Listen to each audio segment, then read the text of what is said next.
यदि आप किसी के हालात को समझते नहीं तो आपकी सलाह उसके हालात बदलते नहीं। तो दोस्तों आइए सुनते हैं एक छोटी सी कहानी। और ये सिर्फ एक छोटी सी कहानी ही नहीं बल्कि ये कहानी हमें एक बहुत ही महत्वपूर्ण बात सिखा जाती है और साथ ही बनाते हैं एक मजेदार सी रेसिपी इस ठंड के मौसम के लिए। The taste of India podcast, जिसका सार विभिन्नता में एकता है, जहां भारत की सांस्कृतिक विभिन्नता को हम स्वादिष्ट व्यंजनों के माध्यम से एक सूत्र में बांधेंगे। इस कुकरी शो से अब आप बिना कंप्यूटर या बिना किताब छुए फोन के माध्यम से अपने ही किचन में इन स्वादिष्ट रेसिपीज को सुनते हुए बना सकते हैं। इन रेसिपीज को आप हमारे वेबसाइट thetasteofindia.com पर भी पढ़ सकते हैं। नमस्कार, the taste of India podcast के इस नए एपिसोड में मैं पूजा और मैं दिलीप आप सबका हार्दिक स्वागत करते हैं। सुंदर वन में ठंड दस्तक दे रही थी। सभी जानवर आने वाले कठिन मौसम के लिए तैयारी करने में लगे हुए थे। छोटी सी चिड़िया भी उनमें से एक थी। हर साल की तरह उसने अपने लिए एक शानदार घोंसला तैयार किया था और अचानक होने वाली बारिश और ठंड से बचने के लिए उसे चारों तरफ से घास फूस से अच्छे से ढक लिया था। सब कुछ ठीक चल रहा था कि एक दिन अचानक ही बिजली कड़कने लगी और देखते देखते घनघोर वर्षा होने लगी। बेमौसम आई बारिश से ठंड भी बढ़ चली थी और सभी जानवर अपने अपने घरों की तरफ भागने लगे। वो छोटी सी चिड़िया भी तेजी दिखाते हुए अपने घोंसले में वापस आ गई और आराम करने लगी। उसे आए अभी कुछ ही वक्त बीता था कि एक बंदर खुद को बचाने के लिए पेड़ के नीचे आ पहुंचा। चिड़िया ने बंदर को देखते ही कहा, तुम तो इतने होशियार बने फिरते हो, तो भला ऐसे मौसम से बचने के लिए घर क्यों नहीं बनाया? यह सुनकर बंदर को बहुत ही गुस्सा आया, लेकिन वह चुप रहा और पेड़ की आड़ में खुद को बचाने का प्रयास करने लगा। थोड़ी देर शांत रहने के बाद चिड़िया फिर बोली, पूरी गर्मी इधर उधर आलस में बिता दी, अच्छा होता अपने लिए एक घर बना लेते। यह सुन बंदर ने गुस्से में कहा, तुम अपने से मतलब रखो, मेरी चिंता छोड़ दो। चिड़िया शांत हो गई। बारिश रुकने का नाम नहीं ले रही थी और हवाएं भी तेजी से चल रही। बेचारा बंदर ठंड से कांप रहा था और खुद को ढकने की भरसक कोशिश कर रहा था, पर चिड़िया ने तो मानो उसे छेड़ने की कसम ही खा रखी थी। वह फिर बोली, काश कि तुमने थोड़ी अकल दिखाई होती तो आज इस हालत। चिड़िया ने अभी अपनी बात खत्म ही नहीं की थी कि बंदर बौखलाते हुए बोला, एकदम चुप, अपना ये बार बार फुसफुसाना बंद करो। ये ज्ञान की बातें अपने पास रखो और पंडित बनने की कोशिश मत करो। चिड़िया चुप हो गई। अब तक काफी पानी गिर चुका था। बंदर बिल्कुल भीग गया था और बुरी तरह कांप रहा था। इतने में चिड़िया से रहा न गया और फिर वो बोली, कम से कम अब घर बनाना सीख लेना। इतना सुनते ही बंदर तुरंत पेड़ पर चढ़ने लगा। भले ही मैं घर बनाना नहीं जानता, लेकिन मुझे तोड़ना अच्छे से आता है। और ये कहते हुए उसने चिड़िया का घोंसला तहस नहस कर दिया। अब चिड़िया भी बंदर की तरह बेघर हो चुकी थी और ठंड से कांप रही थी। दोस्तों, ऐसे बहुत बार होता है कि लोग मुसीबत में पड़े व्यक्ति की मदद करने के बजाय उसे दुनिया भर की नसीहत देने लगते हैं। वयस्क होने के नाते हर कोई अपनी स्थिति के लिए खुद ही जिम्मेदार है। हम एक शुभचिंतक के रूप में उसे एकाध बार सलाह तो दे सकते हैं, पर उसकी किसी कमी के लिए बार बार कोसना हमें उस चिड़िया की हालत में पहुंचा सकता है। इसीलिए किसी मुश्किल में पड़े व्यक्ति की मदद कर सकते हैं तो करिए, पर उसे बेकार के उपदेश मत दीजिए। और ये सीख एक बहुत बड़ी सीख है हम सबके लिए। जब कोई व्यक्ति मुसीबत में हो तो उसे नसीहत की जरूरत नहीं है, उसे उस समय आपके साथ और आपके सपोर्ट की जरूरत है। उसे सपोर्ट कीजिए, उसे नसीहत मत दीजिए। और अगर आपने एकाधा बार नसीहत दे भी दिया तो कोई बात नहीं, मगर उसे नसीहत दे दे करके इरिटेट मत कीजिए। ये बहुत ही अहम सीख है जो हमें और आपको याद रखनी चाहिए, है ना पूजा? बिल्कुल सही दिलीप। और यही है इस वाक्य का अर्थ कि यदि आप किसी के हालात को समझते नहीं तो आपकी सलाह उसके हालात बदलते नहीं। बिल्कुल सही कहा। तो इसी कहानी के साथ फिर हम बढ़ चलते हैं हमारे अगले पड़ाव पर और बनाते हैं रेसिपी। बिल्कुल सही दिलीप। और अगले पड़ाव पे जिस तरीके से चिड़ियाँ ठंड के मौसम की तैयारी कर रही थी, उसी तरीके से मैंने भी सोचा कि क्यों ना इस ठंड के मौसम में हमें भी जो है ठंड के मौसम में बनने वाली रेसिपी बनानी चाहिए। सही बात है। तो हम क्या बना रहे हैं फिर? तो दिलीप, आज हम बनाने जा रहे हैं मेथी के पराठे, क्योंकि ठंड के मौसम में मेथी बहुत ज़्यादा मिलता है और यही एक वो मौसम है जब मेथी बिल्कुल फ्रेश मिलता है और हर जगह पाया जाता है। तो इससे बेहतर और कुछ नहीं हो सकता कि इस मौसम में आप मेथी के पराठे गर्मा गर्म खाएं। और क्योंकि मेथी में बहुत ज़्यादा आयरन होता है, ये बहुत ही हेल्दी होता है।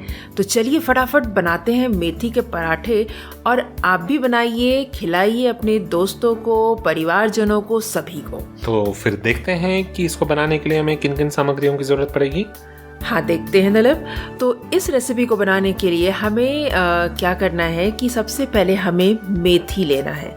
तो मेथी मैंने जो है यहाँ पर लिया है 250 ग्राम, जिसे कि मैंने अच्छे से साफ कर लिया है, पत्ते निकाल लिए हैं और धो लिए हैं और उसे चॉप करके रख लिया है।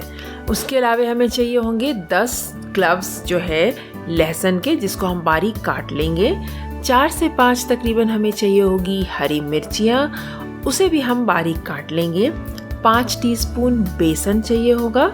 हाफ टीस्पून जो है हमें ज़ीरा चाहिए होगा। 1 टीस्पून तेल और नमक स्वाद अनुसार। तो दोस्तों, ये सारी चीज़ें जो अभी मैंने बताई ना, ये हमें स्टफिंग तैयार करने के लिए चाहिए होंगी। इसके अलावा हमें आटा गूंदने के लिए जो है चाहिए होगा 2 कप व्हीट फ्लावर यानी कि गेहूं का आटा, 1 टीस्पून तेल या फिर घी, 1 टीस्पून अजवाइन और हाफ टीस्पून जो है नमक। और उसके अलावा थोड़े से हमें चाहिए होंगे आटा ताकि हम रोटी को बेल पाएं, और घी या फिर तेल हमें चाहिए होगा पराठे को रोस्ट करने की। So a quick look at the ingredients for methi ka paratha. For the stuffing we'll need about 250 grams methi, clean and chopped, 10 cloves of garlic, chopped, 4 to 5 green chilies, chopped, 5 teaspoon besan, half teaspoon cumin seeds, 1 teaspoon oil and salt to taste. And for the dough we'll need about 2 cups of wheat flour, 1 teaspoon oil or ghee, 1 teaspoon ajwain or carom seeds, half teaspoon salt, and we'll also need whole wheat flour for rolling the dough and some oil or ghee for roasting the parathas. तो आइए सबसे पहले हम आटा गूंद के तैयार कर लेते हैं, क्योंकि इसे थोड़ा सा रेस्ट करने के लिए छोड़ देंगे तो ज़्यादा अच्छा रहेगा और अच्छा पराठा बनेगा हमारा। तो आटा गूंदने के लिए हमें एक काम करना है कि हम एक बोल ले लेंगे जिसमें कि हम आटा डालेंगे और जो मैंने बताया आपको थोड़ा सा नमक डालेंगे और उसके बाद तेल या फिर घी डालेंगे, अजवाइन डालेंगे। इन सारी चीज़ों को डालकर हमें मिक्स करना है और थोड़ा थोड़ा पानी डालते हुए इस आटे को अच्छे से सॉफ्ट स्मूथ गूंद लेंगे और उसके बाद हमें इसे थोड़ी देर के लिए रेस्ट करने के लिए छोड़ देंगे। कम से कम आधा घंटा भी छोड़ देंगे ना आप, तो पराठे बड़े अच्छे बनेंगे। उसके अलावा हमें क्या करना है कि स्टफिंग हमें तैयार करनी है। तो स्टफिंग तैयार करने के लिए हम एक काम करेंगे, क्योंकि हमने आपको बताया कि आपको मेथी वगैरह जो है साफ़ करके चॉप कर लेंगे। तो सबसे पहले हम एक कढ़ाई गरम कर लेंगे, तेल डालेंगे उसमें, या फिर आप घी भी इस्तेमाल कर सकते हैं। मीडियम फ्लेम पर ही रखें आंच को और उसके बाद हम इसमें डालेंगे कमिन सीड्स यानी कि ज़ीरा, या फिर आप चाहिए तो मस्टर्ड सीड्स भी डाल सकते हैं। और जब ये स्प्लटर करने लग जाए तब हमें यहाँ पर डालना है हरी मिर्ची और जो है लहसुन जो काट के हमने रखे हैं वो भी डालना है। लहसुन बहुत ज़रूरी है दोस्तों यहाँ पर, बिकॉज़ वो एक बहुत ही अच्छा फ्लेवर लाता है इस पराठे में। तो जब ये लहसुन और हम हरी मिर्ची डाल देंगे तो इसे हम थोड़ा सा सॉटे करेंगे तकरीबन 5 मिनट तक, ताकि ये थोड़ा सा ब्राउन हो जाए। जब आप देखेंगे कि हरी मिर्ची और लहसुन जो है थोड़ा सा ब्राउन हो गया है, तब हम इसमें डालेंगे चॉप किए हुए मेथी के पत्ते। उसे डालकर हमें इसे 5 मिनट तक सॉटे करना है और उसके बाद हम इस मेथी के पत्ते में डालेंगे 5 टीस्पून बेसन और साथ ही साथ हम डालेंगे नमक और इसे हम पकाएंगे तकरीबन 5 मिनट तक। और जब ये पक जाए तो इसे आंच से हटा दें और इसे ठंडा होने दें। और जब ये ठंडा हो जाए तो इसको बराबर मात्रा में छोटे छोटे गोल आकार में एक मतलब बॉल का शेप दे दें। तो अब बारी है पराठा बनाने की। तो पराठा बनाने के लिए हमें क्या करना है कि जिस तरीके से आप आलू के पराठे या कोई भी स्टफ़ पराठा बनाते हैं ना, बस उसी तरीके से आपको आटे में से थोड़ा सा पोर्शन लेना है और उसमें जो है जैसे कटोरी का जो शेप होता है उस तरीके से हमें शेप देना है। और उसके अंदर हम एक गोला जो हमने अभी तैयार करके रखा है मेथी के मिक्सचर का, वो हम इसके बीच में डालेंगे और चारों ओर से इसे हमें अच्छे से सील कर देना है। और बस सील करने के बाद हमें इसे रोलिंग बोर्ड पे यानी कि चकले पे हमें इसे बेलना है। और उसके बाद जिस तरीके से आप नॉर्मली कोई भी पराठा बनाते हैं उस तरीके से तवे पर इसे बनाएंगे इस पराठे को। और इस पे जो है आप या तो घी अप्लाई कर सकते हैं या फिर तेल अप्लाई कर सकते हैं, जो भी आपको पसंद है उस हिसाब से आप इस पे अप्लाई कर सकते हैं। घी अप्लाई करने से क्या होता है कि थोड़ा सा ये क्रिस्पी ज़्यादा हो जाता है पराठा, तो इसीलिए अगर घी अप्लाई करना चाहेंगे तो आप वो भी कर सकते हैं। तो बस हो गया हमारा पराठा तैयार। आप इसे सर्व कर सकते हैं किसी भी करी के साथ, वेजिटेबल रायते के साथ, दही, सॉस, अचार, किसी भी चीज़ के साथ आप इसे सर्व कर सकते हैं। So look at how to make methi ka paratha. So first of all, we'll be needing the dough. For that, take a bowl and add all the ingredients, which is the wheat flour, oil, ajwain and the salt, and mix all of these ingredients together well. Now add water little by little and make a soft dough. Now we'll make the stuffing for the paratha. So first of all, heat the oil in a pan on a medium flame and then add the cumin seeds or mustard to it. And when it starts spluttering, add chopped garlic and green chilies to it. Now when it is slightly brown, you can add the chopped methi to it and stir for about 5 minutes. Add 5 teaspoons of besan and salt to taste to this mixture and keep stirring for another 5 minutes. Once it is done, let it cool down. Now make small uniform balls from the mixture and set it aside. Now on to making the paratha. First of all, make small uniform balls out of the dough, then flatten it with your palm and then take a spoonful of the mixture that we just made, the methi mixture, and fill it into the flattened dough ball and then seal it from all the sides. Then place it on a rolling board and roll it into small round chapatis or parathas.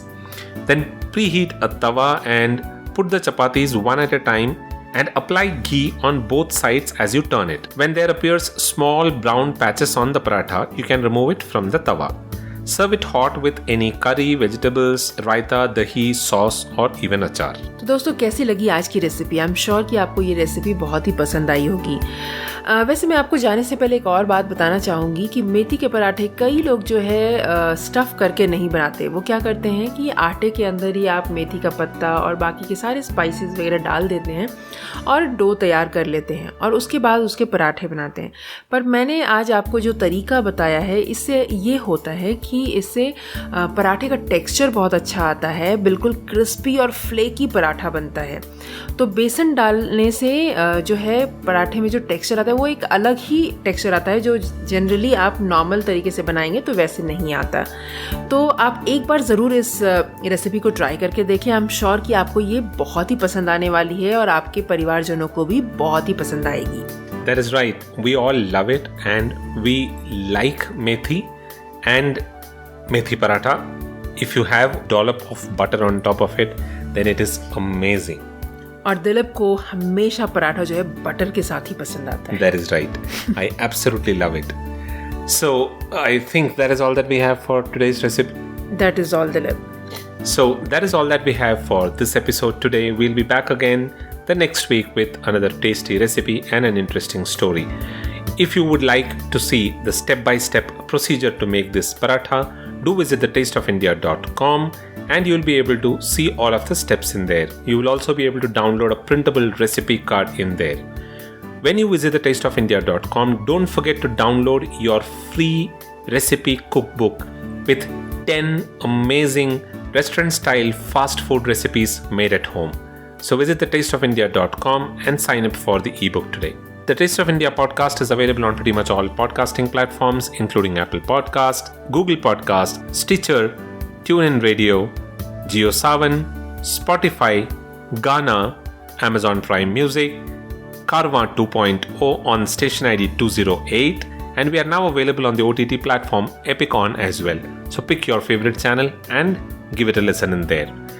So we'll be back again the next week with another tasty recipe and an interesting story. Until then, this is goodbye from Dilip. And goodbye from Pooja. You all have a wonderful rest of the week.